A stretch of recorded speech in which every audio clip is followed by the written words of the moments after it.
मेरी बस एक ही ख्वाहिश है मेरी बच्ची। मैं अब अपने पोते पोती का मुंह देखना चाहती हूँ। काका के साथ तुम्हें खुश देखना चाहती हूँ। ये कर्नल के बहुत ज्यादा करीब है, इश्क करता है आसिया से, और रेस्टोरेंट की ओनर शायद कर्नल को पसंद करती है। फर्स्ट ऑफिसर कैप्टन के घर अक्सर जाता है, शायद इसका उसकी बहन के साथ कोई चक्कर है। क्या ख्याल है, पार्टी वार्टी करते हैं?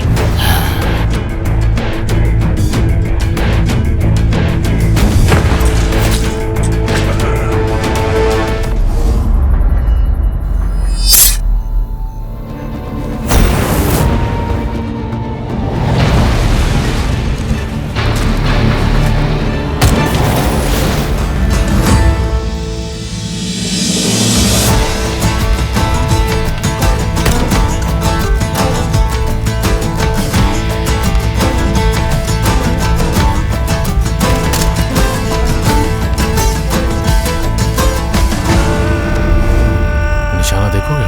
हाँ, क्यों नहीं। ऐसे नमूने आज भी पाए जाते हैं।